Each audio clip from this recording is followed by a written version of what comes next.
नमस्कार दोस्तों। आतंक अपनी कब्र खुद खोदता है। पुलवामा अटैक के बाद आतंकियों पर जिस तरह से नकेल कसी गई, पाकिस्तान को सबक सिखाया गया, इससे ये बात स्पष्ट है कि आतंकी घटनाएं धीरे धीरे आतंक के समापन की वजह भी बनती हैं। हालांकि ये कहना गलत होगा कि आतंक खत्म हो गया है, आतंकवादी खत्म हो गए हैं। आतंक की सोच खत्म हो गई है, क्योंकि आतंकी हमारे बीच में पलते हैं। स्लीपर मॉड्यूल्स कहते हैं। मैं तो अपने लंबे पत्रकारिता के अनुभव के दौरान लगातार कई ऐसे हमलों को, आतंकी हमलों को झेलता रहा, कवर करता रहा। चाहे दिल्ली में होने वाले एक के बाद एक धमाके हों, सरोजनी नगर का धमाका हो, पहाड़गंज का धमाका हो, हाई कोर्ट में हुआ धमाका हो, इन सारे धमाकों को मैंने कवर किया, चिथड़े देखे वहाँ लोगों के। और आपको याद होगा 9/11 का जो हमला हुआ था, उसके बाद अमेरिका कितना सतर्क हुआ। अमेरिका को आतंक का एहसास हुआ। लेकिन ये वही अमेरिका रहा जिसने आतंक को पाला पोसा पूरी दुनिया में, हथियारों को दिया है। अगर अमेरिका की आप कार्य करने की प्रणाली को देखेंगे ना, तो जितनी समस्याएं हैं, पहले पहले वो वायरस पैदा करता है, फिर वो एंटी वायरस बेचता है और अपने आप को शांति दूत बताता है। खैर, ये समय अभी अमेरिका की विवेचना का नहीं है, उस पर तो कभी बात की जा सकती है। लेकिन पुलवामा अटैक को लेकर आज, क्योंकि बरसी भी है पुलवामा अटैक की, और इस दुखद घटना ने हमें बहुत कुछ सोचने पर मजबूर किया था। हमें इस बात का एहसास हुआ कि पाकिस्तान जो पड़ोसी मुल्क है, वहाँ पर आतंक परस्त ताकतें किस तरीके से भारत को ख़त्म करने की या भारत में दहशतगर्दी को फैलाने की कोशिशें लगातार करती रहती हैं। बांग्लादेश में जो कुछ हुआ, उठापटक हुई, वो उसका एक उदाहरण है।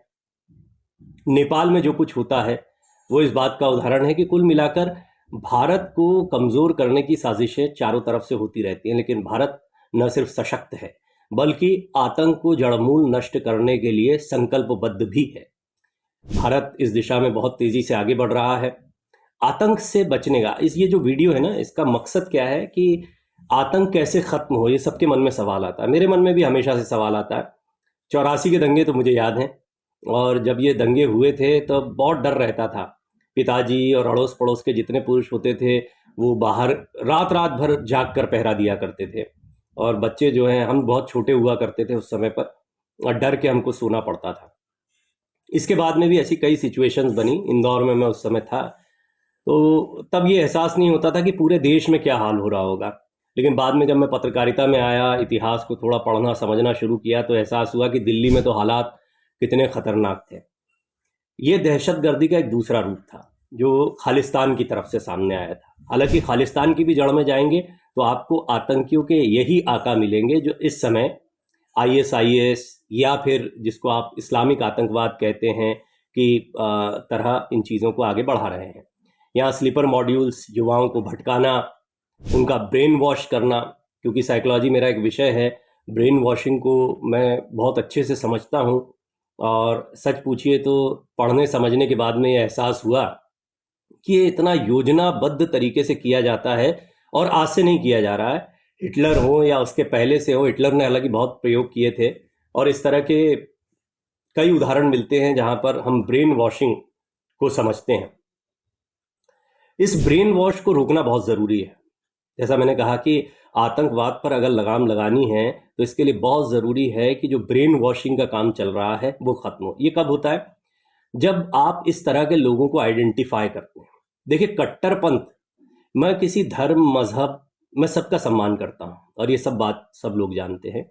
मैं ये नहीं कहता कि कोई एक विशेष धर्म के ऊपर कोई टिप्पणी की जाए, लेकिन ये बात भी सच है कि जहाँ जहाँ कट्टरपंथ पनप रहा है, उसको लेकर सतर्कता उन्हीं लोगों को बरतनी है जो इसमें कुछ कर सकते हैं।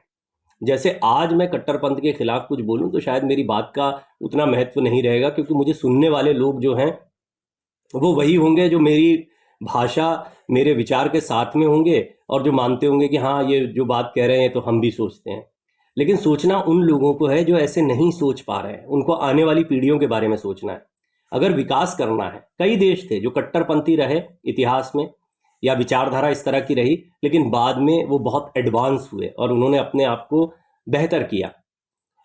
ऐसा हर एक कौम के साथ हो सकता है, ऐसा हर एक देश के साथ हो सकता है। पाकिस्तान और बांग्लादेश जैसे पिछड़े देशों के साथ भी हो सकता है। हालांकि उनकी चिंता भी उतनी ज़रूरी नहीं है। भारत में भी ये समस्या है। हम भी पाकिस्तान और बांग्लादेश हो जाए अगर उसी तरह की पूरी विचारधारा छा जाए तो उससे बुरे हालात हो जाएंगे, क्योंकि उससे ज़्यादा ताकत के साथ यहाँ पर वो सब कुछ होने लगेगा जो इन देशों की बर्बादी का कारण है, चाहे अफगानिस्तान हो, चाहे पाकिस्तान हो, चाहे बांग्लादेश हो।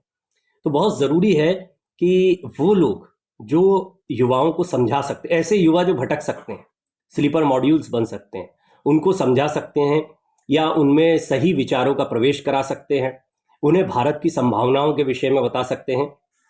अदनान समी एक बहुत छोटा सा उदाहरण है कि वो पाकिस्तान से यहाँ आए, भारत के नागरिक बने और भारत को उन्होंने कितना सुरक्षित पाया अपने करियर के लिए, अपने जीवन के लिए, हम सभी जानते हैं। एक छोटा सा उदाहरण है, ऐसे बहुत सारे उदाहरण मिलेंगे। यानी भारत सचमुच एक स्वर्ग भूमि है और अगर यहाँ पर आप रह रहे हैं तो बहुत ज़रूरी है कि आप इसकी संपन्नता, समृद्धि, इसके विकास का हिस्सा बने, न कि बर्बाद करने वाली ताकतों का हिस्सा। वो कुछ भी कहकर चाहे आपको बरगला रही हैं। ये बहुत महत्वपूर्ण बात है और इसके लिए उन विशेषज्ञों को, उन धर्म गुरुओं को सामने आना पड़ेगा जो बहुत जल्दी बह जाते हैं किसी बात में। देखिए, हाल में मेरी फिल्म गोदान रिलीज़ हुई। गोदान फिल्म जो है गाय माता से संबंधित फिल्म है। फिल्म को बड़ा अच्छा प्रतिसाद मिला, लेकिन साथ ही साथ मैंने ये भी देखा कि इसके ऊपर भी धार्मिक कट्टरता की तलवार चलाने की कोशिश की गई। बहुत विवाद हुआ। मैं कई टीवी डिबेट्स में गया, जिसको आप देख भी सकते हैं, मेरे सोशल मीडिया प्लेटफॉर्म्स पर है या अलग अलग टीवी चैनलों की डिबेट में आप उसको देख सकते हैं। आप पाएंगे कि वहाँ पर मेरे तर्कों पर किसी का कोई जवाब नहीं था। तर्क बहुत स्पष्ट थे कि क्या हमें भारतीय संस्कृति के हिसाब से सोचना चाहिए, हमें सनातन परंपरा के हिसाब से सोचना चाहिए, और यदि हम इस दिशा में सोचते हैं तो हमें दिक्कत क्या है। तो कई लोगों का ये कहना था कि हम गाय को आपकी आस्था का केंद्र है इसलिए गाय का सम्मान करते हैं, लेकिन हम गाय को माता नहीं मान सकते। और वही लोग फिर कहते हैं कि गाय को राष्ट्रमाता घोषित क्यों नहीं कर देते। यानी पॉलिटिकल कमेंट्स बहुत आते हैं, मन में भाव नहीं पैदा होता है। तो मन में देश के प्रति वो भाव पैदा करिए, इसकी संस्कृति के लिए, किसी धर्म विशेष या पूजा पद्धति के लिए नहीं, लेकिन देश की जो परंपराएं रही हैं, देश की जो जड़ रही है, और जब तक आपकी परंपराएं जीवित हैं, स्वामी विवेकानंद कहते थे इस देश में जो परंपराएं हैं अगर वो जीवित रहेंगी तो कोई माई का लाल, दुनिया की कोई शक्ति इसकी जड़ों को हिला नहीं सकती। और यदि इसको खत्म करने का प्रयास होगा तो इसकी जड़ों में मट्ठा डालकर। तो जो भी परंपरागत चीजें हैं, चाहे गाय का सम्मान हो, चाहे आस्थाओं का सम्मान हो, चाहे सर्वधर्म संभाव हो, चाहे वसुधैव कुटुंबकम हो, इसको हर धर्म मजहब के लोगों को मानना पड़ेगा। और ये जब तक नहीं होगा तब तक हमारी परंपराओं पर, हमारी जड़ों पर आघात होता रहेगा। किसी भी धर्म मजहब के लोग हों, आप कोई किसी भी धर्म को मानते हो, मेरा आपसे निवेदन है कि भारतीय परंपराओं के प्रति सतर्क होइए, ताकि हम पुलवामा जैसी घटनाएं ना होने दें। निकलते तो हमारे बीच से ही हैं, इसीलिए रोकना भी हम ही लोगों को पड़ेगा।